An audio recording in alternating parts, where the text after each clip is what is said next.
ba ito? Talk show ba ito?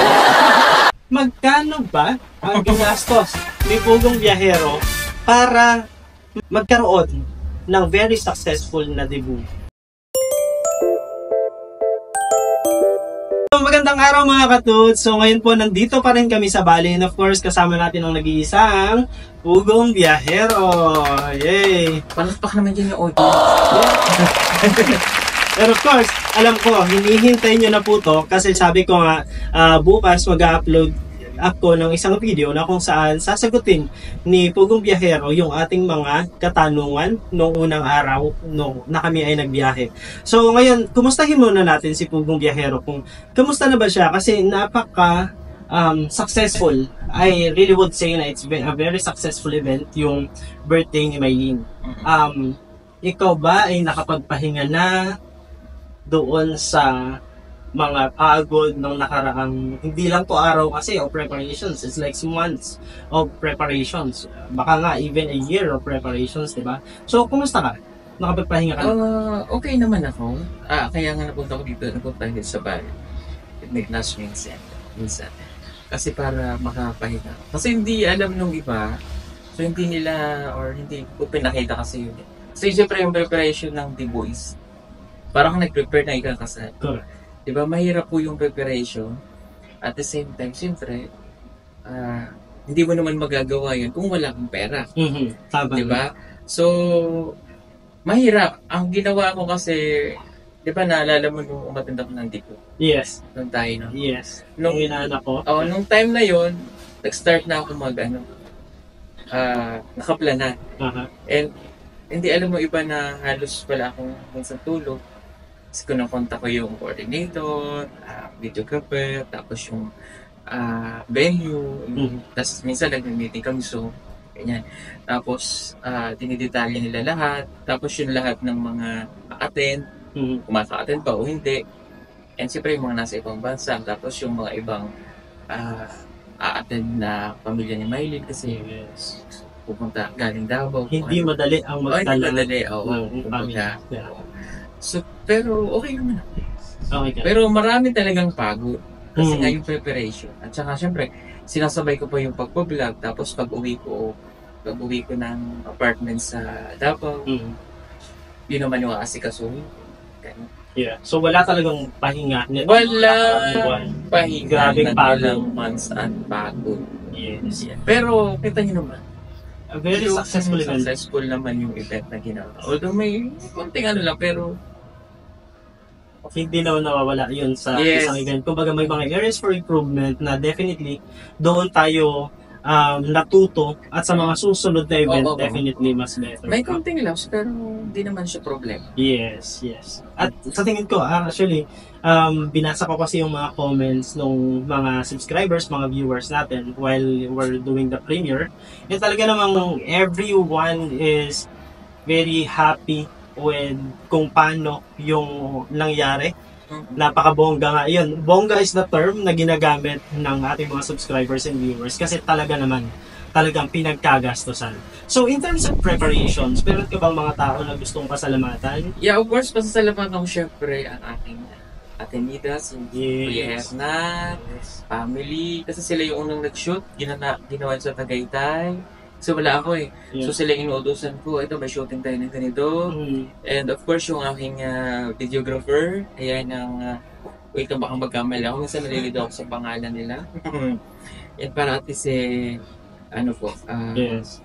ako magkamali.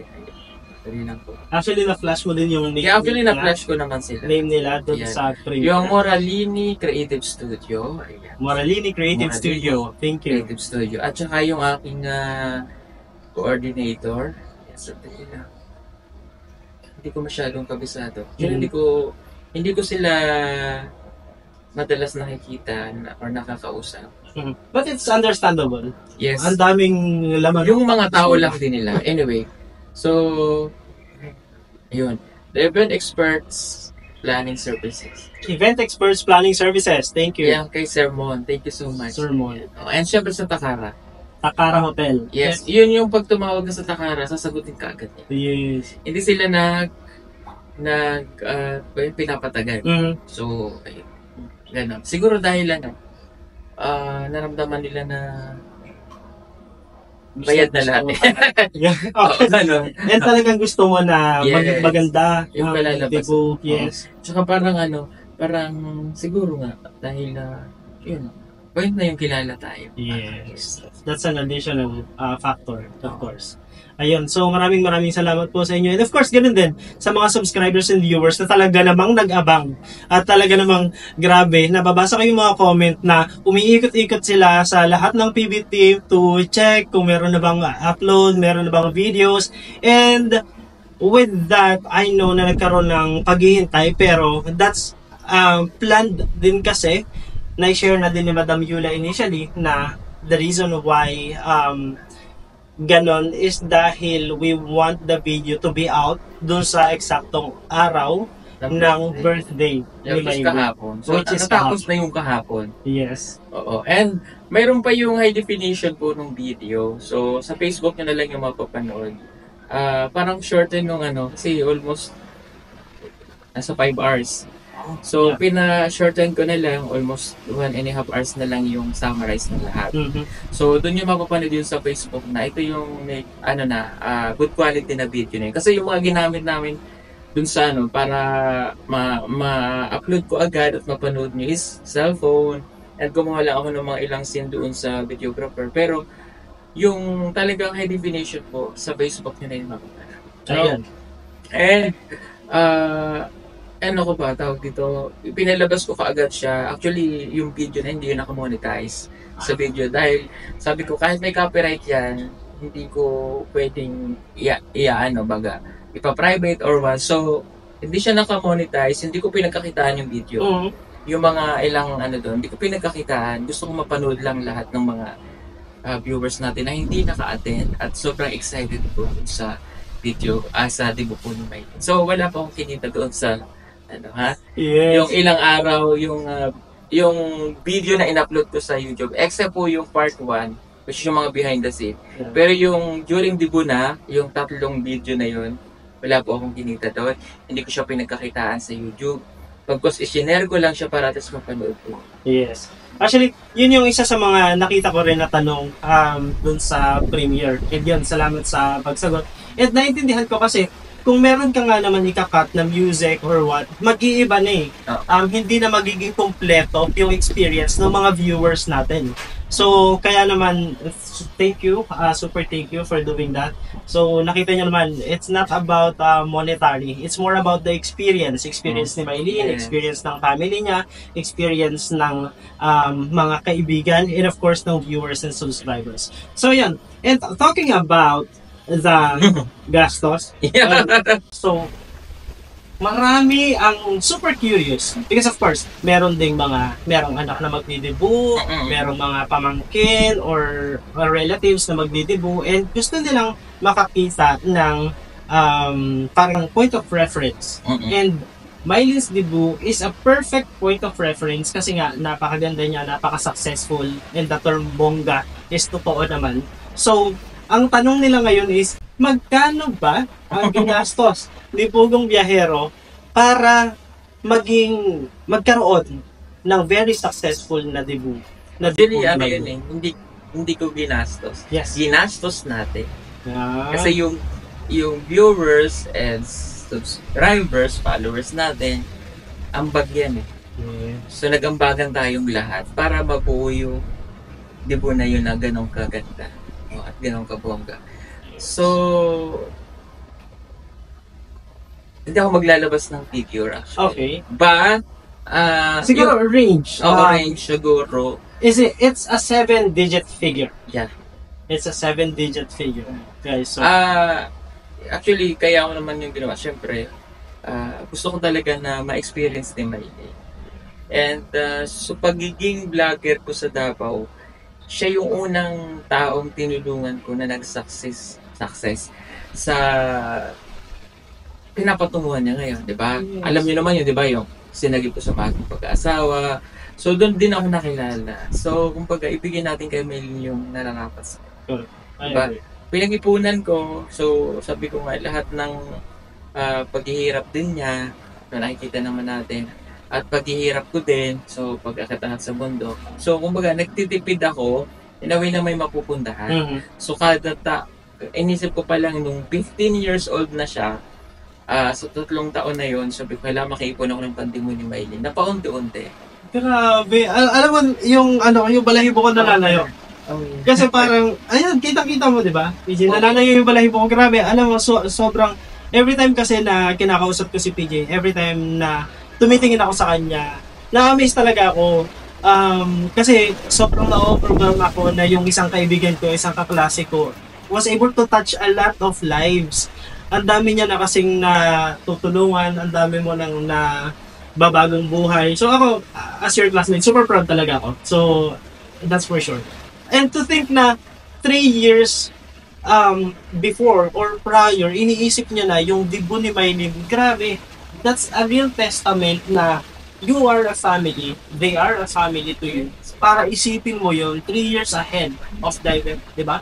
So, yeah. Super. O kasi yung ginagawa ko, talaga nagsisave ako ng portion na kinikita natin sa YouTube. Talagang gusto ko masigurado na magiging maayos sila. But actually, pati sa pag-aaral, mayroon na yan.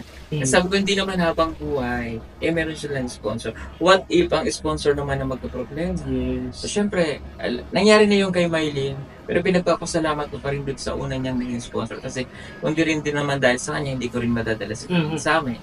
So, maraming pong salamat, no? Maraming salamat din na dito ko maraming pong salamat. And yung mga sumunod na, yung mga tumutulong na kay Maylin ngayon, syempre hindi naman natin pwedeng iasa lahat. So yun. Kaya ginawa ko talagang pinag-ipunan din mo. And sa mga pag-iipon naman, syempre yun nga, bawas ako sa paggastos ko sa sarili ng, alam mo yun, alam mo yun, hindi ako maluho. Yes, I know. So, simple tao lang. Ganun lang. And aside dyan, syempre nandito si Russell. Next year na rin siya. Yes. So, nung nakuha ko si Russell, sabi ko, darating yung time na magdidibo rin itong bata na to, nasa puter namin. So, syempre, as a father nila, so ako na yung tumatay yung tatay, ikalawang tatay nila. So, inisip ko na, kailangan pag-ipunan ko. Yes. So, kaya yung portion na yon ngayon, iniipon ko rin para kay Russell. Kasi next year, siya naman po ang magiging. So, gusto ko rin na ma-experience ng bata yung mga bagay na hindi nila na-experience kasi nga, alam niyo mga tutinto. And yung buhay na mayroon sila, hindi naman ganun. So gusto ko pag nandito na sila, nasa puder namin at dumating yung time na siya 18 na, ma-experience man lang niya yung ganun feeling. Yes. And also to share, gaya nga na sabi niya, ngayon pa lang iniisip niya na. And sa totoo lang, nag-ask na rin siya ng idea. Ano kaya yung theme na pwede natin gawin? Na magre-reflect pa rin yung pagiging katutubo nila. We have very limited ideas. Pero for sure, ang ating mga viewers and subscribers, they have a lot of ideas for the boost na kumbaga hindi wawala yung touch of katutubo. Kaya naman kung meron po kayong mga ideas, just feel free to comment.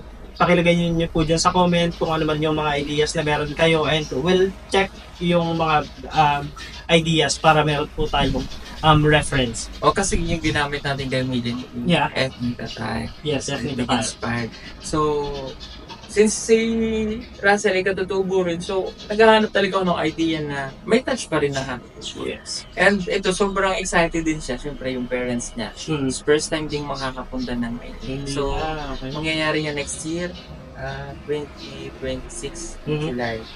So, halos magkakaano. Pero, bago yun, ngayong November, abangan nyo rin yung kay Sinea. Kay Sinea. Pero itong pamangkin ko kasi napakasimpleng bata. Kahit ito ay isang anak ng kapatid ko, hindi siya naging maluho. Kasi ulit-ulit ko siyang tinatanong, Nea, ano gusto mo sa birthday mo? Ano gusto mo sa TV mo? Sabi niya lang, doon lang tayo sa Batangas. Yung parang wala. Simple lang. Kasi sabi niya, doon tayo sa Batangas, may pool naman doon, mag-swimming na lang tayo. Okay ngayon. Yes. Hindi, ayaw niya nung mag-arabo ba, yung ganito, yung ganyan. Sabi ko, hindi, para ma-experience mo din sa pag-isipan ko pati. Sabi niya, pag-iisipan ko. So hopefully, kasi may ilang months pa lang, mabilis lang naman na kapag kasi meron tayong experience at meron na tayong kukuha ulit. So mabilis na lang yung ano. Baka magbago pa ang isip ni Nea. Yes, I hope na magbago pa yung isip ng pamangkin ko para ma-experience din naman. Yes, ayun. So, something to watch out. November, abangan po natin kung nagbago ba ang isip ni Nea at gugustuhin ba niya na magkaroon ng debut na talagang isa-celebrate din nating lahat. So, we'll see. Abangan po natin yan. May nakita akong isang comment na mukhang umabot daw ng 5 milyon. Grabe naman yung milyon, yung 5 million. My God. Hindi naman po. Ang gusto, sinisigurado ko lang din naman kasi na maging happy lahat. Pero hindi yun to the point, nagagastos tayo ng ganun ka lang. Ibang usapan na na. Pag ganun ka lang, kapag nagiging albasin yung isip ko na, ay, ito pwede na ito ganito. Basta, ma-enjoy lang yung family, ma-enjoy yung mga bisita, ma-enjoy ng celebrate, or celebrate. Maging happy lang lahat. Pero hindi kailangan umasos ng 5 million. Yes. Pero I can understand kung bakit naisip niya na umabot ng 5 million. Kasi nga naman, Yung set. yung setup and everything, and alam naman natin ngayon kung gaano kamahal yung mga bagay-bagay, di ba? So, naintindihan ko kasi siguro sobrang natuwa talaga siya. Sobrang nag-enjoy talaga siya. Kasing ganun, kasi marami tayong bisita. Yes. And malaki talaga yung venue na ginamit. So, ganun talaga. But, kung gusto nyo naman makatipid, actually mayroon naman. Mayroon naman na maliit lang yung venue. Then yung food preparation. Tapos yung kung ayaw nyo naman nung may coordinator, kayo na lang din mismo yung DIY, ganyan. O kaya naman, mayroong marunong sa iyo mag-video o what, kayo na lang din. Kasi alam mo, nakakapahal doon syempre, yung mga taong babayaran mo para magkasikaso, para ikaw, sitting pretty ka. Tawag ka lang, ganyan, meeting lang. Hindi ko yung gusto mong gagawa. So, dahil hindi naman ako makakailos talaga dahil sa Davao nga ako. So, kailangan ko talaga ng mga galamay para magawa yung mga bagay na yun. So, kung hindi mo lang naman yung simpleng dibo, pwede naman 300 or 100,000. Yes. Pwede yan. So, yan. Kumbaga, na yun, it's your choice kung gaano mo gustong pabonggahin yung debut. And i-clarify ko lang din po na the reason why we're sharing this details is not because we would like people to know na ganun pala kalaki or what. Pero it's just a point of reference. Kasi we saw comments on the comment section na asking or referencing na ganito siguro, ganito, ganyan. So, kaya naman I asked Pugong Biyahero if it's feasible for him to share. And sabi ko nga, hindi ko naman siya pinipilit na i-share. Pero siguro just share kung ano yung pwede. And yun, that's what we're getting. So, ayun guys, super thank you again sa pag-subscribe. Pero of course, sa pag-subscribe and pag-views ng aming videos. But of course, any last message para dun sa nangyari nito? Ayan, thank you so much po sa lahat ng mga, of course, pasalamatan natin ng family ni Mylene, family ko, and sa mga friends, and of course sa PP team. Ayan, sa lahat ng mga sponsor po ni Mylene, maraming po salamat sa inyo. Sa lahat ng mga kapatid, thank you. Salamat din sa mga viewers and charity viewers natin na nanood po at nagustuhan niyo po yung tibo ni Mylene. So, talagang yun po ay talagang pinag-isipan, pinagandaan po magbigay para at least kayong lahat ay maging happy. Po. So, ako naman, palagi ko naman sinasabi sa mga bata na maging simple na. So, although sa pamilya namin, yun nga, hindi na nila nararanasan yung hirap or what. Pero gusto ko na lumaki pa rin sila ng simple. Yan. Gusto ko na yung natututunan nila sa amin ay habang buhay nila natututunan at ituturo rin nila sa mga susunod pang mga panahon na mayroon silang rin. Gusto ko rin pasalamatan, syempre, ang yun, yung lagi ko pinasasalamatan, syempre, yung pamilya niya. Na supportive na sila ngayon. Kasi nung nakilala ko si Mylene that time is talagang halos gusto ko nga sapakin yung tatay. Yes. O kasi nga parang gusto niya talaga. So, talaga yung... O tapos napagkamilan pa akong NPA before. Kasi ba kung saan namin dalhin si Mylene, ganyan. So gusto ko lang din pasalamatan si Ate Elma at saka si Tatay Jerry na sobrang proud sa kanyang anak. Kung hindi man nila masabi yun ng Tagalog or ng pero sa puso nila, kasi nga syempre katutubo. Yung makikita mo naman sa expression ng mukha nila na sobrang saya nila kasi naranasan ng anak.